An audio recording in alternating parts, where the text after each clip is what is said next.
maaf sebesar-besarnya karena ngaret dari jadwal. Mungkin, dikit Mega, dikit. tapi suara masih kedengaran ya Miss Dora?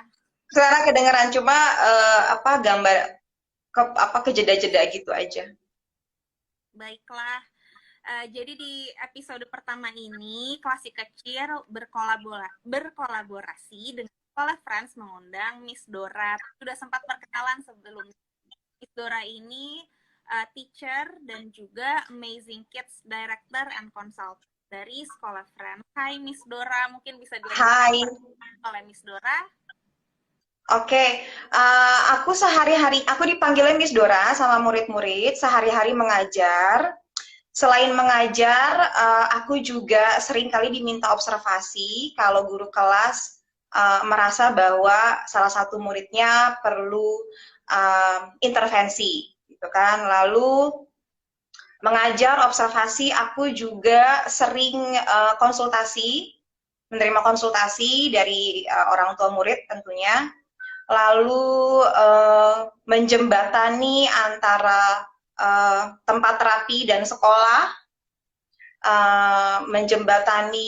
terkadang menjembatani antara orang tua dan anaknya juga gitu, seringkali gitu. Jadi sehari-hari kerjanya gitu, paling banyak sih sebenarnya mengajar gitu.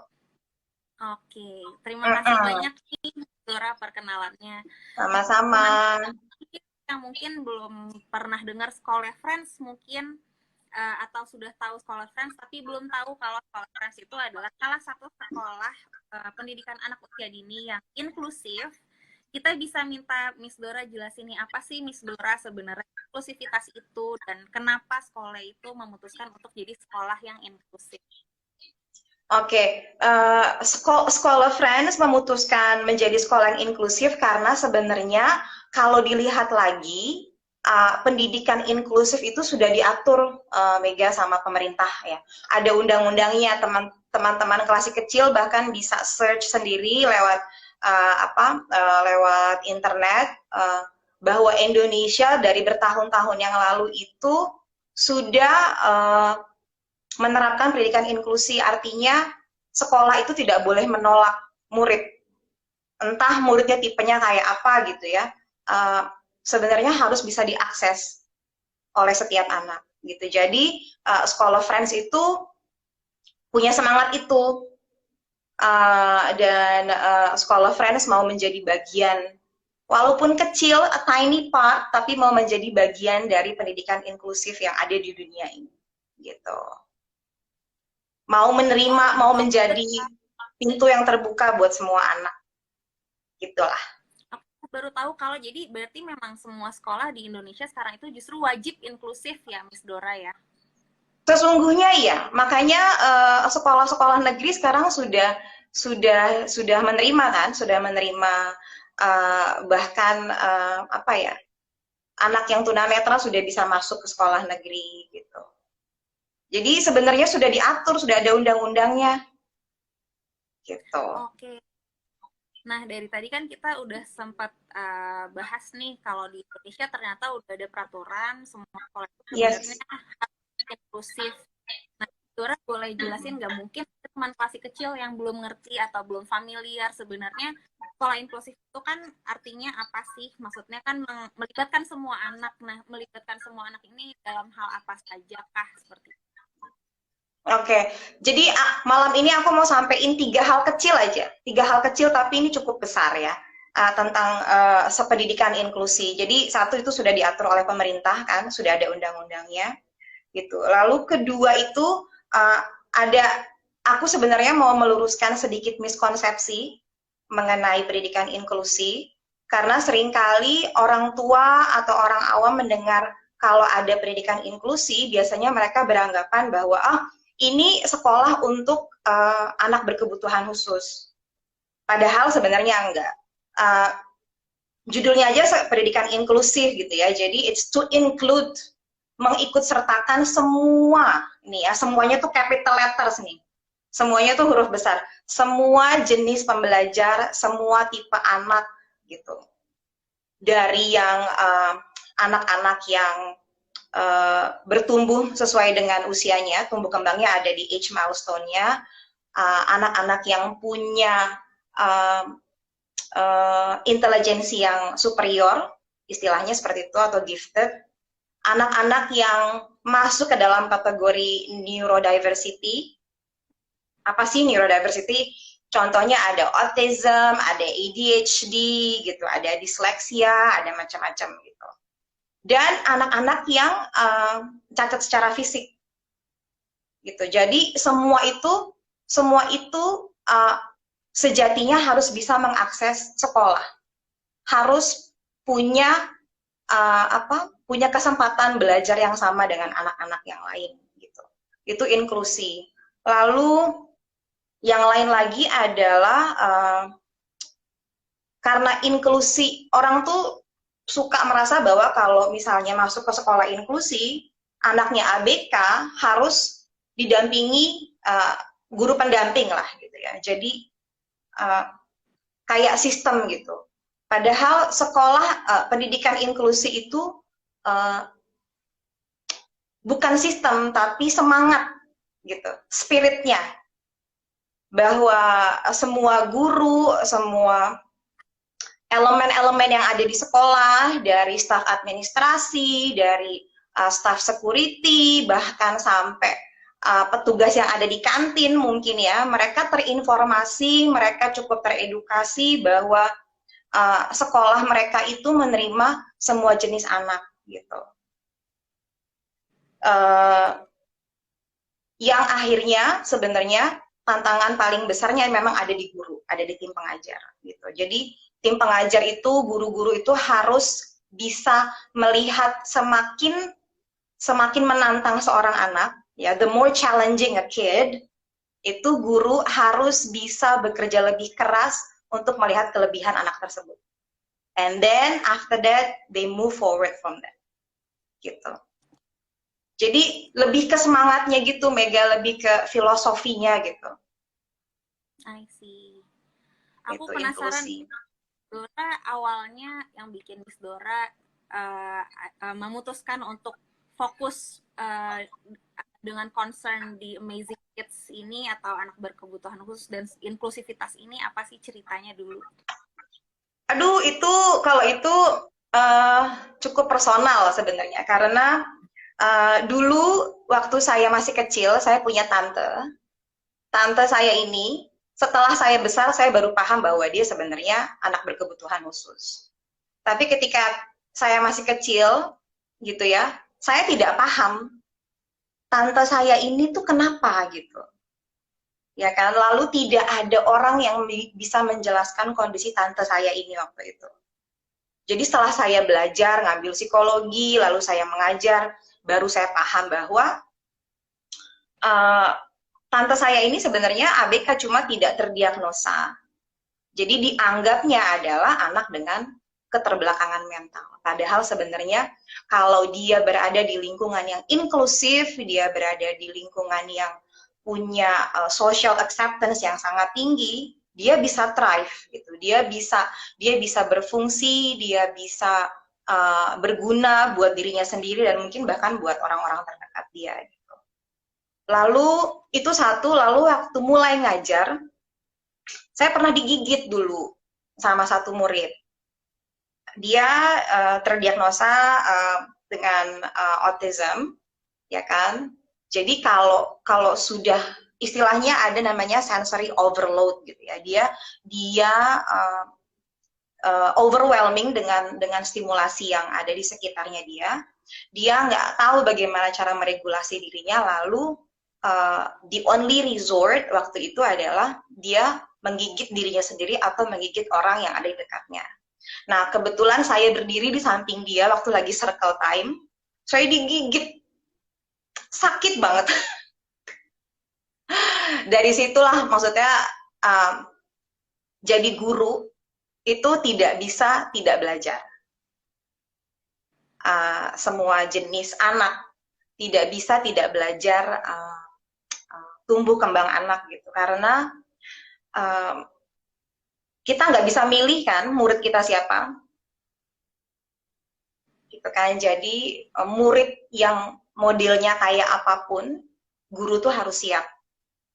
Disitulah saya memutuskan bahwa I think I will take this gitu. Jadi deh sekarang bergabung sama School of Friends. Kalau di sekolah sendiri, implementasi inklusivitasnya itu apakah ada kelas khusus atau semua anak mendapatkan metode atau approach masih di sekolah nih, kalau boleh tahu? Nah, School of Friends itu kan play base ya. Jadi semua kegiatan belajar itu disampaikan dengan cara bermain. Jadi anak-anak di sekolah itu bahkan seringkali tidak merasa bahwa mereka sedang belajar. Karena waktu mainnya panjang gitu. Karena kan kita tahu sendirilah tugasnya anak-anak kan sebenarnya bermain ya gitu. Karena lewat bermain itu banyak sekali kemampuan-kemampuan tumbuh kembang yang bisa dicapai. Nah, anak-anak amazing kids itu jadi gampang sekali terikut sertakan gitu, karena anak kecil memang mau dia ABK atau dia non ABK, mereka semua senang bermain, ya kan? Kendala terbesar anak-anak berkebutuhan khusus atau anak-anak yang ada di Amazing Kids itu adalah bagaimana mereka bisa memiliki hubungan sosial dengan teman-temannya, bisa berinteraksi gitu, bisa main bareng, bisa ngobrol. Itu tantangan paling besar. Jadi karena School of Friends itu metodenya play based, semuanya bermain, it is way easier untuk anak-anak di Amazing Kids untuk bisa ibaratnya fit in lah gitu, bisa mingle sama teman-temannya gitu. Meskipun ada ya karena School of Friends juga sekolah dengan pendidikan berbasis inklusi.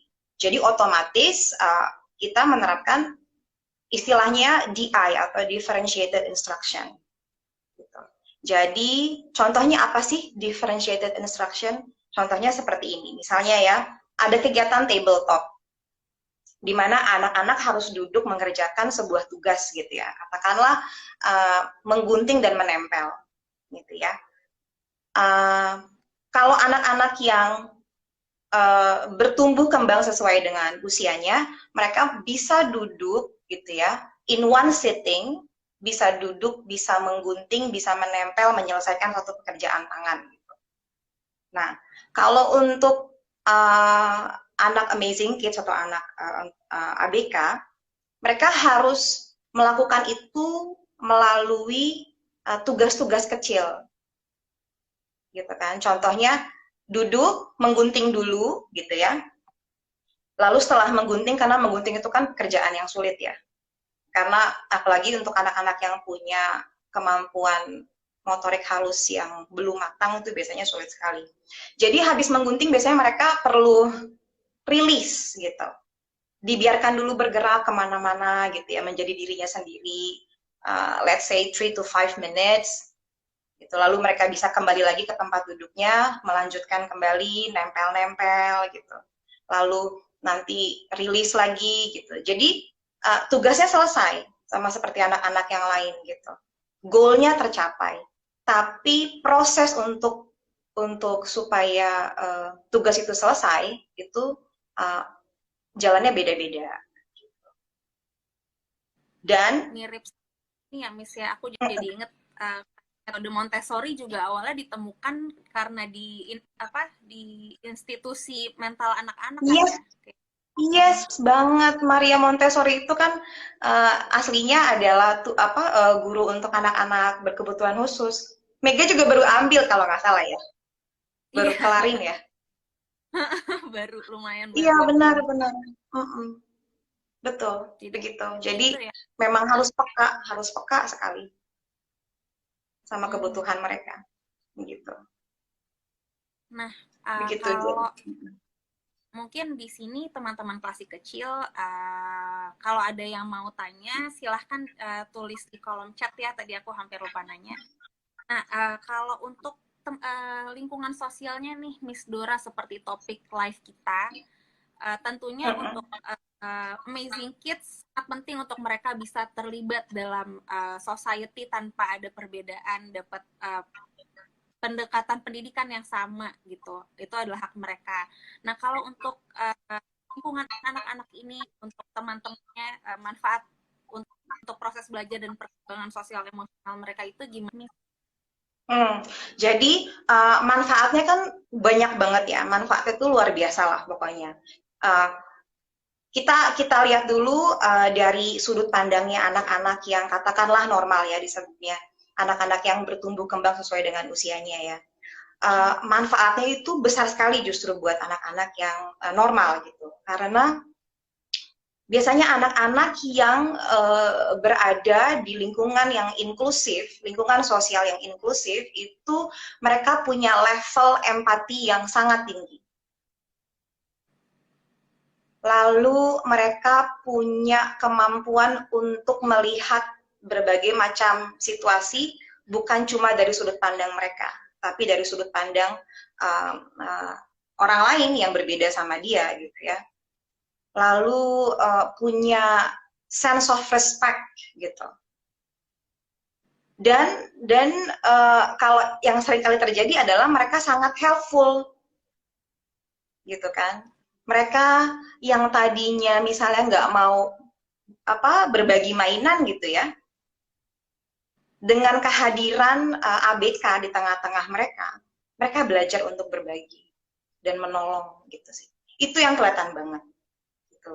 Mau gandengan tangan gitu kan, kayak mau disuruh main bareng gitu. Itu kalau dari sudut pandang anak-anak yang bertumbuh kembang sesuai dengan usianya ya. Lalu dari sudut pandangnya ABK sendiri gitu ya, karena terus-menerus setiap hari mereka ada di lingkungan yang sistemize lah gitu ya. Ada rutinitasnya. Begitu sampai di sekolah, mereka harus cuci tangan, taruh tas, mereka menyapa guru-guru, lalu mereka ikut kegiatan kelas, itu kan semuanya diperhatiin sama ABK.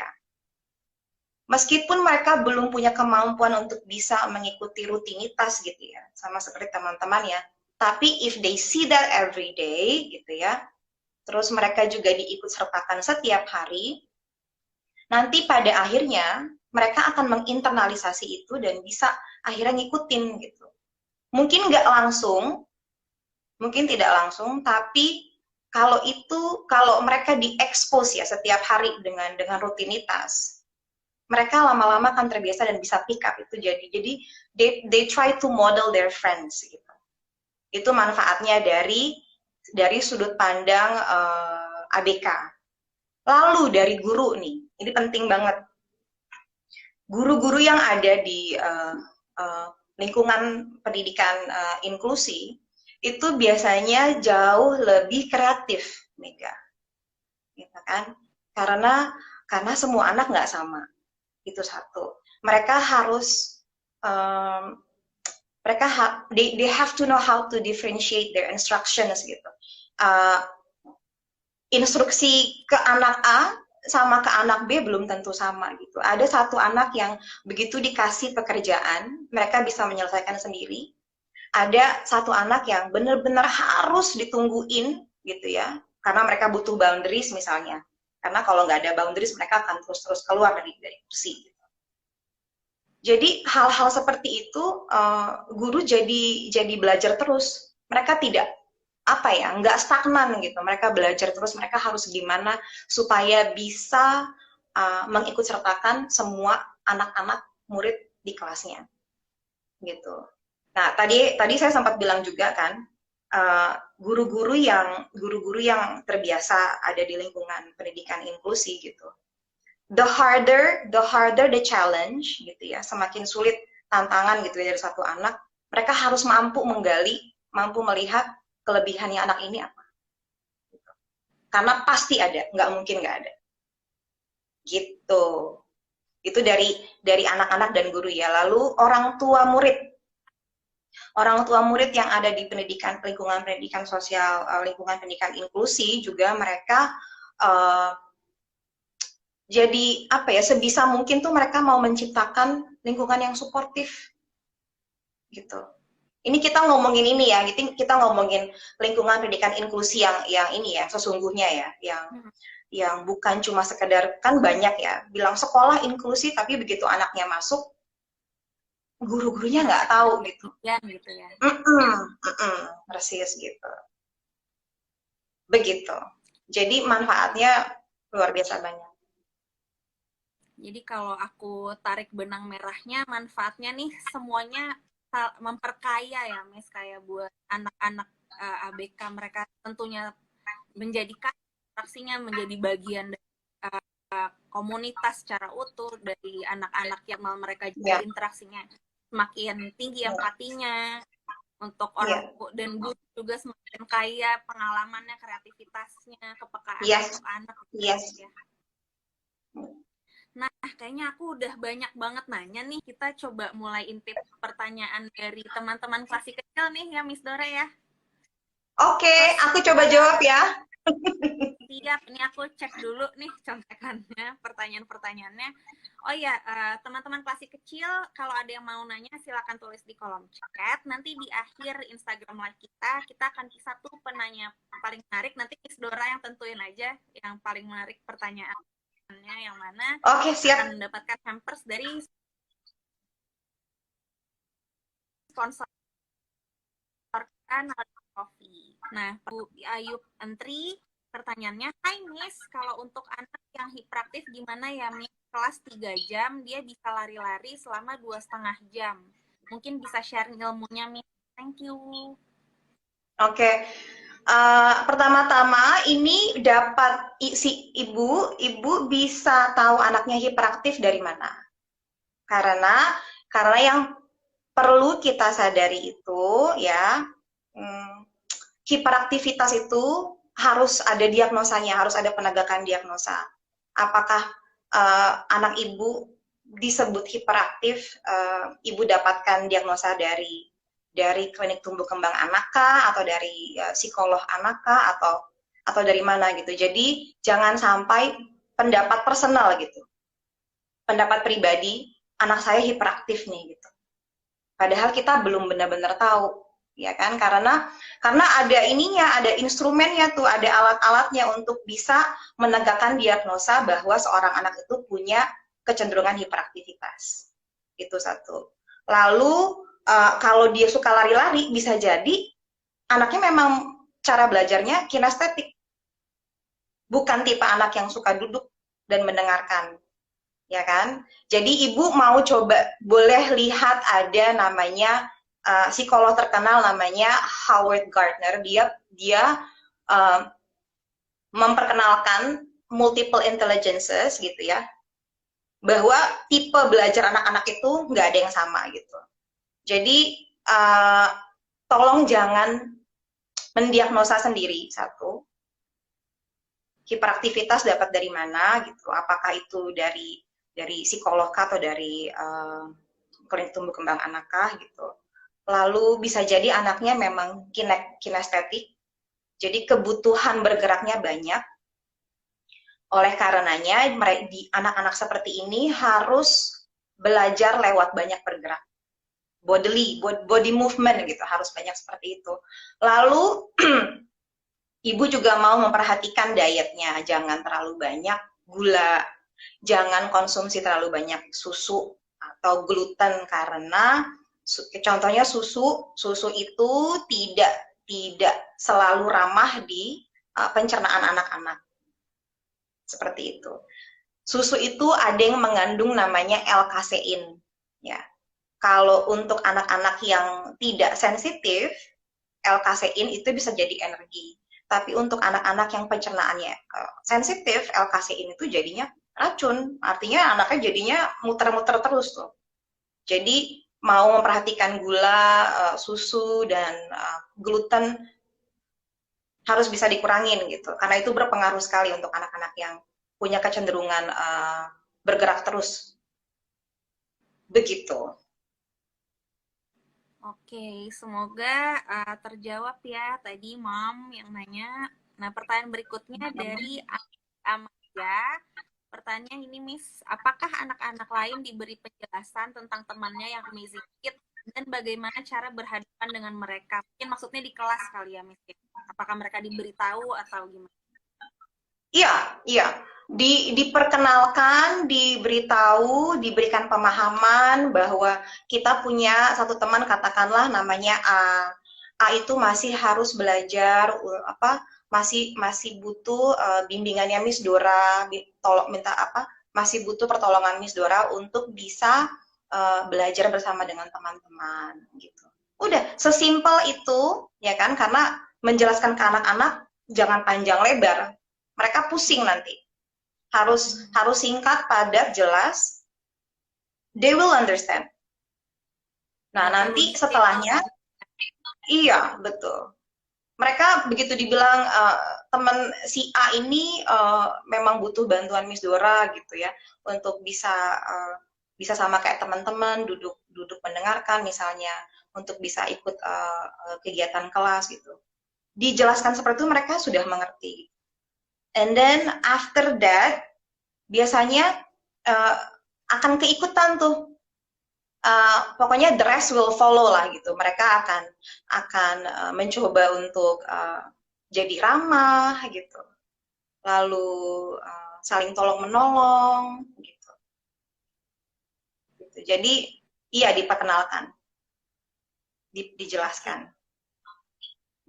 Pertanyaan ketiga dari Adi Dirjo, pertanyaannya kendalanya apa ya untuk inklusif ini mengingat menyamaratakan semuanya? Maksudnya challenge-nya mungkin ya dalam memperlakukan murid secara sama rata. Bagaimana challenge-nya mungkin seperti itu? Ada kendalanya. Kendalanya adalah contoh ininya, contoh nyatanya ya. Misalnya anak-anak yang punya masalah sensori. Nanti harus bikin lagi nih kayaknya apa itu sensori. Sensori kayak misalnya ada anak-anak yang ngedengar suara musik kencang, lalu mendengar teman-teman nyanyi ya, kan biasa gitu kan kalau kalau di preschool kan kita banyak nyanyi, kita banyak bergerak gitu ya, kita banyak nyalain musik gitu. Untuk anak-anak yang pada umumnya mendengarkan suara keras itu nggak apa-apa. Tapi kalau anak-anak yang punya masalah sensitivitas dengan stimulasi gitu ya, kayak suara kencang atau bau-bauan, itu kendala. Itu kendala. Jadi tapi mereka biasanya sudah kasih heads up lah gitu. Mereka sudah kasih tahu, entah mereka tutup telinga, ya kan? Entah mereka muter-muter gitu kan. Pokoknya they will do anything gitu ya in their power supaya mereka teregulasi, supaya mereka bisa menenangkan diri gitu. Nah, kalau kita sudah melihat satu murid yang sudah kewalahan dengan stimulasi yang dia dapatkan, kita harus intervensi segera. Kita tawarin mau pindah ke tempat lain yang lebih tenangkah atau masih mau stay gitu. Dan apapun pilihannya, kita harus respect, kita harus hormati dan kita penuhi kebutuhan itu. Kita harus apa ya? Memang harus mengakomodir gitu. Jangan dicuekin. Jangan bilang, bahkan ada beberapa kalau anak tutup telinga gitu ya karena udah nggak tahan sama stimulasi yang terjadi di luar, beberapa orang, beberapa guru itu lepasin tangannya gitu. Tujuannya mungkin sebenarnya baik ya untuk membuat dia terbiasa, tapi itu tidak menghormati keunikan anak tersebut bahwa suara kencang itu mereka belum bisa regulate gitu, masih ada prosesnya gitu. Dan biasanya mereka melakukan terapi, mengikuti terapi untuk bisa lama-lama akhirnya yang tadi tutup telinga lama-lama bisa tolerate stimulasi seperti itu. Begitu. Mudah-mudahan menjawab. Iya, betul. Oke, pertanyaan berikutnya nih dari Citra_permata. Pertanyaannya, jadi untuk mendapatkan pelatihan agar dapat mempraktekkan nilai-nilai inklusif dalam kelas, apa yang dilakukan seorang guru? Mungkin pelatihan apa yang harus dimiliki untuk seorang guru yang spesialisnya Amazing Kids mungkin ya?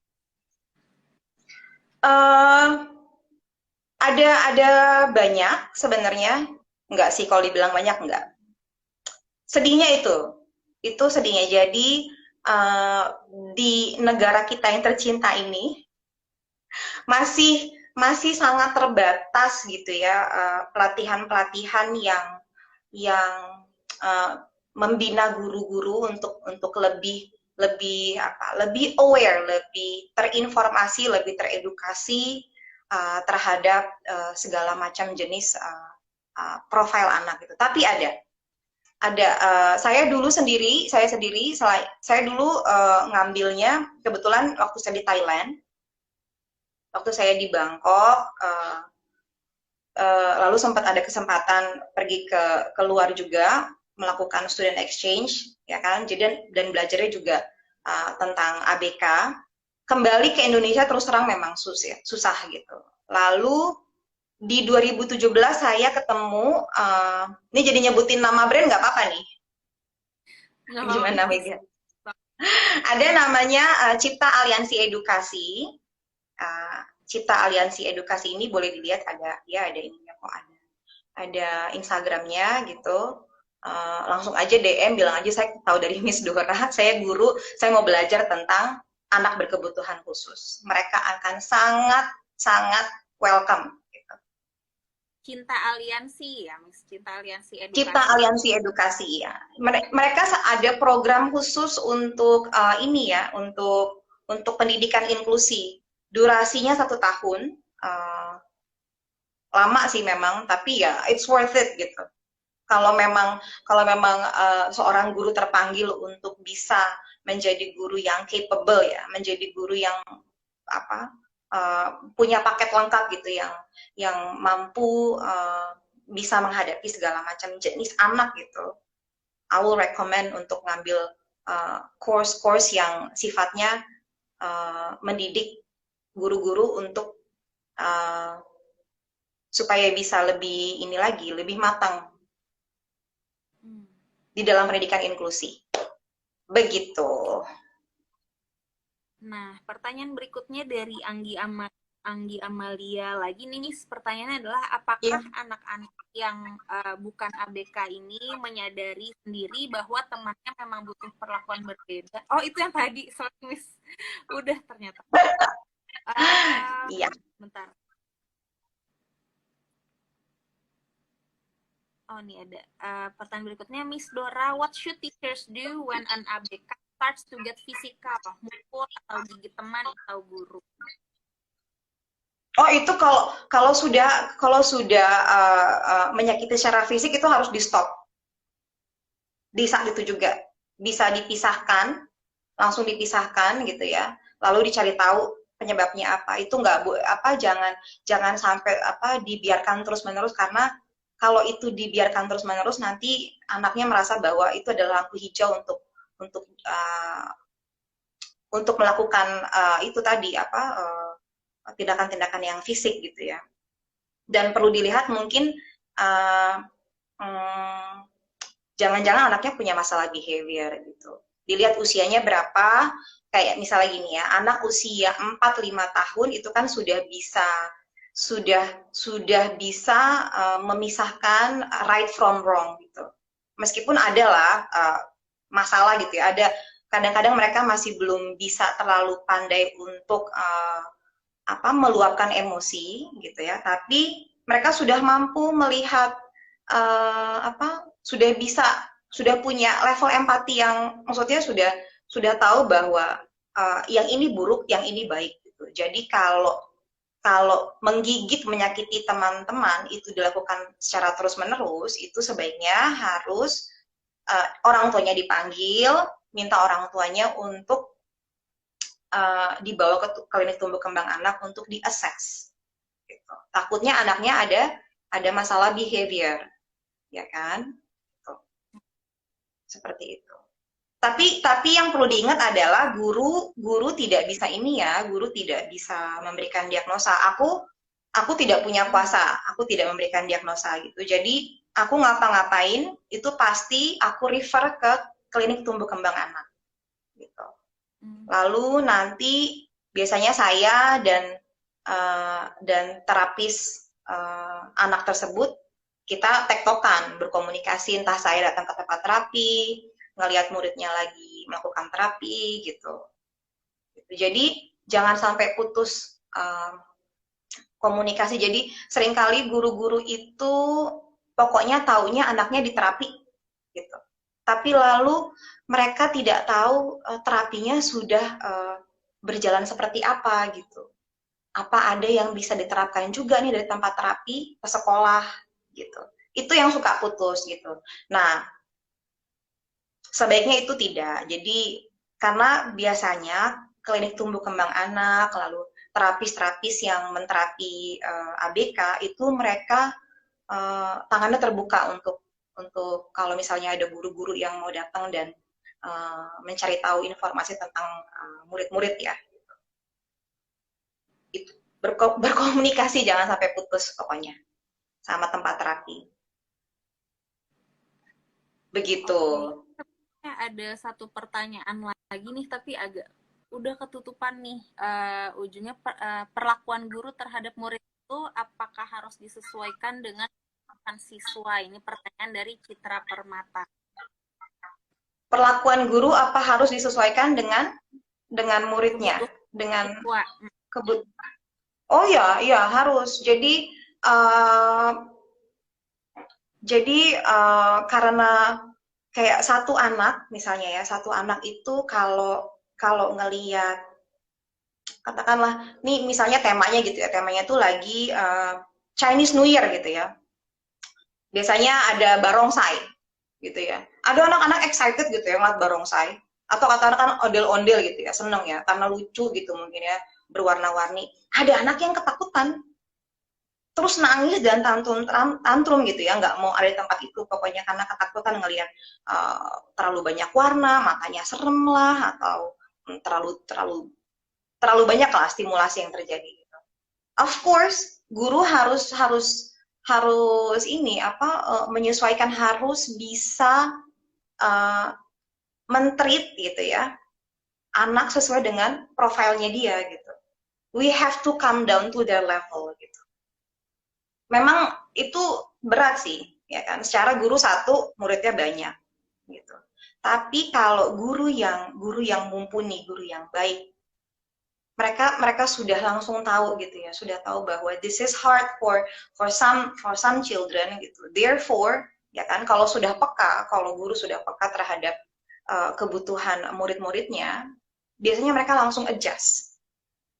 Ya udah, yang ini nggak nonton dulu deh, yang ini ikut kegiatan yang lain misalnya. Yang masih bisa nonton barongsai atau ondel-ondel nggak apa-apa, yang masih happy gitu. Tapi nggak bisa dipaksa. It's not gonna work, anaknya malah jadi trauma misalnya gitu ya. Lalu macam-macam lah, anak-anak kecil kalau sudah trauma itu ceritanya bisa panjang tuh, bisa kebawa sampai dewasa. Jadi kalau pertanyaannya apakah guru harus menyesuaikan menyesuaikan diri dengan kebutuhan anak murid, jawabannya iya. Iya, 100% iya. Oke. Ini masih ada pertanyaannya, tapi lagi dicatat dulu. Nah, sambil pertanyaan yang masih ada dari teman kasih kecil ini, aku boleh nanya juga nggak nih, Miss? Boleh dong. Jadi kan jelas kalau berarti sebenarnya bisa berpengalaman sekolah di sekolah yang inklusif ini kan privilege ya untuk semua anak sebenarnya. Nah, meskipun sekolah-sekolah saat ini tuh sebenarnya sudah banyak sekali yang inklusif, tapi tidak semuanya sebenarnya beneran ada ABK-nya atau persentasenya sangat sedikit lah gitu. Gimana caranya untuk anak-anak kita nih, misalkan yang mereka belum cukup kaya interaksinya dengan teman-teman berbagai macam, gimana kita bisa menumbuhkan hati di mereka di rumah, atau apakah dengan buku cerita cukup atau gimana, Miss? Oke, untuk anak-anak yang masih belum bisa ini ya, belum bisa mingle ya, belum bisa berinteraksi secara sosial gitu ya. Yang mereka di sekolahnya mungkin tidak ada Amazing Kids ini, jadi mereka belum tahu in real life-nya seperti apa gitu. Oke, coba diulangin lagi Mega. Tadi agak nge-lag. Gimana? Jadi sorry Miss, sinyalnya emang kurang nih di sini. Um, Gimana cara kita, misalkan anak kita belum berpengalaman nih, punya teman-teman yang uh, variatif enough, maksudnya mereka mungkin belum pernah ketemu teman yang berkebutuhan khusus. Gimana kita menumbuhkan empati itu di mereka sebagai orang tua, mungkin di rumah, apa yang kita bisa tambahkan, apakah dengan membaca buku cerita kah, atau perlukah kita mempertemukan mereka dengan komunitas Amazing Kids, atau bagaimana seperti itu? Itu pertanyaannya bagus banget karena memang gini ya, karena jumlah persentase ABK itu jumlahnya jauh lebih kecil gitu. Jadi memang lebih banyak anak-anak yang bertumbuh kembang itu sesuai dengan usianya gitu. Jadi mereka ini apa jarang ditemukan. Makanya just like you said, ketemu sama anak-anak berkebutuhan khusus itu sebenarnya privilege. It's true. Jadi itu harus digunakan seluas mungkin, semaksimal mungkin untuk belajar, gitu ya. Lalu pertanyaannya tadi untuk anak-anak yang tidak ketemu sama teman-teman ABK, iya benar lewat baca buku. Lalu sekarang ini kan banyak banget tuh film-film yang mengangkat neurodiversity atau autism, ADHD gitu ya. Itu banyak banget gitu. Bahkan ada beberapa jenis kebutuhan khusus yang nggak pernah kita dengar gitu, tapi itu ada gitu, ya kan? Jadi expose them memang lewat baca buku, nonton, lalu kalau ketemu sama anak-anak berkebutuhan khusus di mall misalnya, atau di tempat katakanlah tempat ekskul ya, ada basket, ada tempat nari gitu. Itu jadi media belajar yang cocok banget gitu. Karena memang jumlah mereka sedikit, jumlah mereka nggak banyak kalau dibandingin sama anak-anak yang normal gitu. Itu makanya sebenarnya sekolah yang berbasis inklusi itu lebih besar manfaatnya sebenarnya untuk anak-anak yang normal. Karena ketemu sama ABK itu privilege. Mereka tidak ada di mana-mana gitu. Thank you Miss sudah dijawab pertanyaanku. Ini udah muncul nih pertanyaan dari teman kelas kecil, ada 2 lagi. Abis itu mungkin kita bisa request Miss Dora buat pilih penanya baik. Pertanyaan berikutnya dari Dela.nn. Miss Dora izin bertanya, saya usia 7 tahun, namun ketika belajar masih suka tantrum di sekolah dan suka memukul gurunya dan suka mandiri. Apa yang harus saya lakukan? Ini anaknya dari usia, anaknya apakah dari TK sudah seperti itu, atau ketika dia 7 tahun masuk SD dia jadi begitu? Itu saya harus tahu, ya. Itu makanya penting banget buat saya untuk observasi, untuk datang ke kelas, lihat anaknya, lihat dinamika kelasnya, lihat pengajaran gurunya gitu. Jadi harus dilihat dari TK dia begitu apa enggak, atau tiba-tiba umur 7 tahun masuk SD dia jadi begitu gitu. Harus tahu latar belakang juga ya Miss ya. Kalau ternyata dari TK sudah sering tantrum, mungkin ibu pertama-tama mau lihat dulu apakah pola pengasuhan saya di rumah tepat. Gitu kan? Artinya kalau ngomongin pola pengasuhan, ngomongin parenting itu it's another kingdom ya. Itu juga kompleks gitu. Artinya kalau pola pengasuhannya baik tapi anaknya ternyata masih memperlihatkan gitu lah perilaku yang katakanlah kurang berkenan, ya mungkin ini adalah saat yang tepat untuk dibawa konsultasi ke profesional, ke orang-orang yang paham bidangnya gitu. Dan biasanya yang sudah-sudah itu guru itu suka berat ngomong sama orang tua murid gitu Mega gitu. Tapi percayalah gitu ya, kalau guru ya biasanya kalau mereka itu mau menyampaikan sesuatu ke orang tua murid itu mereka sudah ini tuh, sudah pikirnya tuh udah panjang banget gitu. Biasanya udah mereka tuh melewati proses berpikir yang lama, lalu karena guru itu pasti kan observasinya itu cukup valid biasanya. Mereka mengenal murid-murid mereka kan gitu. Jadi kalau misalnya guru udah ngomong gitu ya sama orang tua, Bu, anaknya tiap hari tantrum misalnya, lalu suka mukul-mukul gitu. Mungkin itu adalah pertanda bahwa memang orang tua harus segera bawa anaknya untuk di-assess gitu. Syukur-syukur hasilnya adalah tidak ada apa-apa gitu. Tapi tidak ada salahnya untuk di-assess gitu.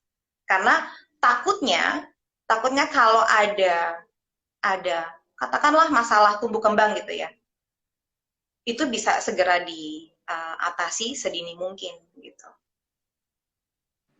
Jangan Begitu. sampai keburu bertahun-tahun biasa aja gitu ya. Harus ingat small children small problem, big children big problem gitu. Jadi sebelum ini menjadi besar harus cepat bertindak. Gitu. Thank you Miss Dora. Nah ini pertanyaan terakhir dari Emma Petang. Apakah ini applied untuk anak usia dini saja, Miss? Bagaimanakah dengan usia anak SD? Apakah masih bisa dilakukan perbaikan? Untuk anak SD kenapa? Apakah masih bisa dilakukan perbaikan? Mungkin mungkin ini dalam hal terapi untuk Amazing Kids tadi ya, Miss ya? Oh, oke. Kalau masalah terlambat atau tidaknya, again, tidak ada kata terlambat. Better late than never, gitu ya. Kalau ngomongin soal intervensi, memang lebih baik sedini mungkin, gitu ya. Gitu. Tapi kalau terlambat pun ya nggak apa-apa, daripada tidak tertangani sama sekali, gitu. Lalu yang perlu diingat lagi juga adalah orang tua jangan lalu menjadi parno. Dikit-dikit nih anaknya kenapa-napa nih kayaknya gitu. Atau apa ya? Mungkin ekspektasinya tinggi bahwa anaknya harus begini, harusnya udah begini dong ya gitu ya. Gitu. Jadi harus ini ya, memang orang tua tuh harus melek terhadap tumbuh kembang anak sesuai usianya, itu satu, ya kan. Lalu kalau anaknya sudah ada di usia sekolah, artinya sudah di usia SD, referensinya adalah teman-teman sekelas biasanya. Kalau melenceng dikit-dikit gitu ya, tapi anaknya masih bisa ngikutin kelas, masih bisa bergaul dengan teman-teman, mungkin nggak ada masalah apa-apa gitu. Tapi kalau masalahnya sudah, misalnya tadi barusan disebut kerjaannya tiap hari tantrum lalu mukul-mukulin orang, ya kan? Usia 7 tahun. Itu red flag tuh. Itu red flag. Jadi harus segera dicek, harus segera di-assess gitu. Begitu. Jadi nggak ada kata terlambat kalau banyak ya. Semangat ya hari ini ya. Semoga nggak ganggu waktu Miss Dora ya nih. Jadi kita agak mau. Enggak, ini kan sudah weekend jadi nggak apa-apa lah. Besok libur ya Miss ya. Nih iya. Kegiatan non formal apa ya Miss yang bagus untuk anak-anak ABK? Melihat sekarang banyak kelas non formal yang menyajikan kegiatan, mungkin maksudnya seperti di kelas kecil ya Miss, kelas seperti kelas kecil, kursus ini rata-rata kan kalau sekolah mungkin banyak yang inklusif, tapi kayak kalau kelas-kelas kursus atau pop up kelas itu jarang meng-highlight untuk anak berkebutuhan khusus ini? Apakah Miss ada rekomendasi? Iya, betul banget. Itu sebenarnya itu adalah tantangan nih untuk apa? Kelas-kelas informal, kelas nari, kelas basket misalnya atau taekwondo gitu. Tapi kalaupun ternyata kelasnya tidak inklusi ya, karena memang tidak semua apa? Tidak semua uh, orang itu cukup teredukasi gitu. Jadi yang harus memainkan peranan yang proaktif itu justru orang tua. Jadi advocate-nya justru. Misalnya anaknya kayaknya seneng nih mau taekwondo, anaknya seneng nih kayaknya mau nari gitu, menari hip hop gitu. Coba komunikasikan sama ininya, sama instrukturnya gitu. Anak saya suka ini, tapi dia punya kendala di sini gitu. Gitu kan. Bisa nggak di sini belajar gitu. Who knows gitu, ternyata diterima gitu. Jadi maksudnya untuk orang tua yang punya ABK harus proaktif jadi advocate-nya gitu, harus jadi jubir, harus jadi lokomotifnya gitu. Jangan disembunyikan di rumah gitu. Karena mereka punya hak yang sama dengan anak-anak yang lain untuk menikmati banyak hal di luar sana gitu. Kalau orang lain nggak tahu, jadilah orang yang bisa mengedukasi orang-orang yang tidak tahu ini gitu. Karena bisa jadi mereka punya pikiran yang terbuka dan mereka mau menerima gitu. Jadi kalau menurut saya harus diekspos ke segala macam kegiatan. Jangan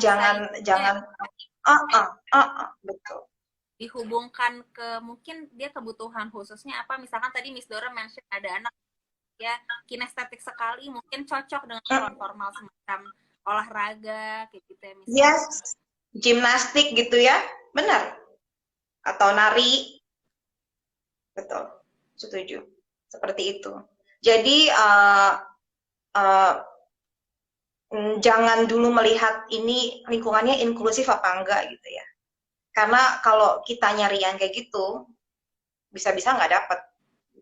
Justru ini harus ya. Kayak Miss Dora bilang inklusif is about spirit. Jadi orang tua pun harus punya spirit kalau anaknya tuh baik-baik aja dan deserve untuk experience lots of things gitu ya. Yes, gitu. Betul, gitu. Oke, aduh banyak banget nih belajar dari Miss Dora. Tadinya aku juga cuman tahu inklusivitas, sekolah inklusif ya sebatas ya menerima semua anak, tapi hari ini jadi banyak tahu detail dari Miss Dora. Makasih banyak nih Miss Dora. Aku juga terima kasih sudah diundang. Mudah-mudahan bermanfaat. Bermanfaat banget pasti ini. Semoga juga bermanfaat buat teman-teman klasik kecil ya. Nah, sebelum kita akhiri Instagram live-nya, kita bakal milih penanya terbaik, Miss. Kalau menurut Miss Dora tadi yang paling memorable pertanyaannya, pertanyaan yang manakah? Nanti aku cek tanya siapa. Pertanyaan yang mana ya? Tadi kita jawab pertanyaan yang mana aja ya? Atau perlu aku summary dulu satu-satu? Iya, mungkin coba supaya aku mengingat. Oke, itu ada yang nanya tentang anak yang hiperaktif karena di kelas lari-lari selama 2,5 jam dari kelas 3 jam. Lalu ada pertanyaan kendalanya apa dalam melakukan mengimplementasikan inklusivitas ini di sekolah. Ada pertanyaan tentang pelatihan apa yang perlu didapatkan guru untuk bisa mempraktekkan inklusivitas. Ada juga apakah anak-anak yang lain beritahu temannya itu ABK atau tidak. Ada yang tanya yang itu aku pilih yang itu. Yang itu sesuai yang diberitahu ini ya Miss ya. Ya, oke, itu selamat ya Miss, di komentar dulu boleh. Ya, itu karena pertama itu sesuai dengan tema kita malam ini, lalu kedua memang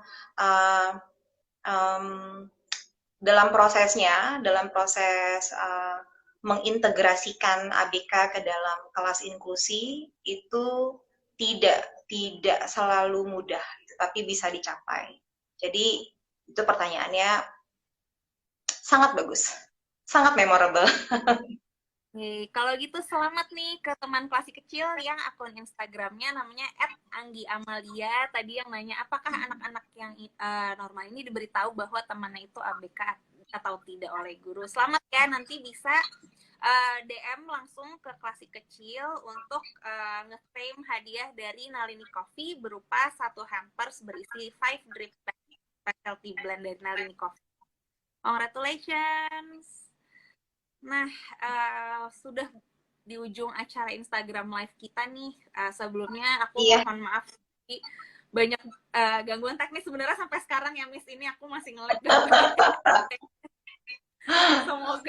Semoga teman-teman dan maklumi. Dan aku sebagai perwakilan dari klasi kecil berterima kasih banyak sekali pada Dora, juga Miss Julia dari Sekolah Friends yang sudah meluangkan waktunya untuk menjadi guest Instagram Live kita malam ini. Sebelum kita tutup, apakah Miss Dora mau kasih kayak kata-kata penutup mungkin, Miss? Atau pesan-pesan untuk orang tua, followers klasi kecil dan Sekolah Friends terkait inklusivitas ini? Terkait inklusi ya, untuk orang tua, aku mau sampaikan bahwa early intervention is key. Oke, penanganan sedini mungkin dan penanganan yang sepeka mungkin itu adalah kunci supaya anak-anak yang ABK atau anak-anak yang at risk, artinya at risk itu artinya dia tidak terdiagnosa tapi dia punya penampilan-penampilan yang mirip dengan ABK gitu. Jadi penanganan yang dini yang secepat mungkin, lalu nggak lama-lama denialnya, itu adalah kunci keberhasilan. Dah, itu aja. Oke, makasih banyak sekali lagi Miss Dora. Nah, untuk teman-teman sama-sama Mega masih nonton nih, kalau belum follow Sekolah Friends harus follow, karena aku juga follow Sekolah Friends sebelum kenal Miss Dora, dan seru banget lihat story-story kegiatan anak-anak di Sekolah Friends. Kayak dari kan aku masih kecil pengen minta mama tuh sekolahin di sekolah deh. Iya, benar-benar seru banget. Yes, thank you Mega. Oke, terima kasih banyak Dora. Selamat beristirahat, teman klasi kecil juga semuanya selamat beristirahat. Happy weekend. Bye bye. Happy weekend. Bye.